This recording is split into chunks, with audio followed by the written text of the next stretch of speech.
New chapter today in Genesis chapter 46. And these first 4 verses in chapter 46 to me are really, really interesting because it takes us back all the way to Abraham. This is going to take us back to the very early parts of the book of Genesis, back around like chapter 12, 13, 14, 15.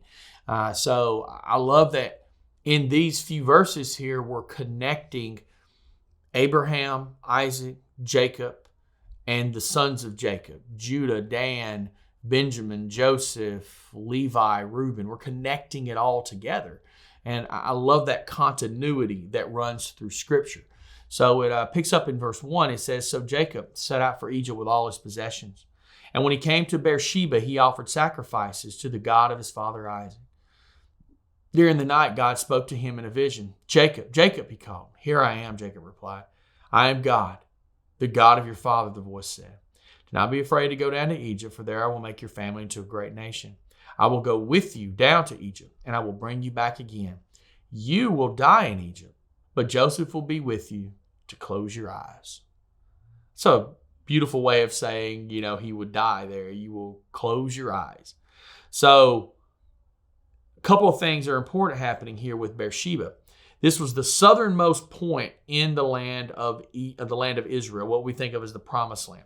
It's oftentimes referred to in Scripture as from Dan to Beersheba. Dan was the tribe that had the land furthest north. So you went to the northern boundary of the tribe of Dan. You were leaving Israel. You were leaving the Promised Land. And then Beersheba was the most southern point. So both Abraham and Isaac at different times had actually lived there in Beersheba. So Abraham, Jacob's grandfather, actually planted a tamarisk tree in Beersheba back in Genesis chapter 21. And this is where he settled after he had offered Isaac as a sacrifice. So Jacob was looking at this and saying, am I supposed to leave this land? He remembered a couple of things, that Abraham had gone to Egypt and it had turned out badly. He remembered the promise that this was the land that you were to dwell in. And so he needed to make sure of what he was doing, that he was in God's will leaving the land. And good on him for wanting to do that. So he comes to this place in Beersheba, and it actually says that he offered sacrifices. Well, when you go back to the book of Genesis, early on in the book of Genesis, back over in chapter 26, Isaac actually built a altar there, and he sacrificed there.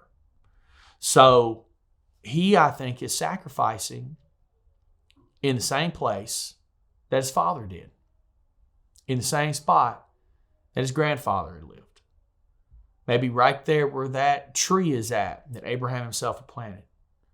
So Jacob needed to get clear direction from God on what his step was next.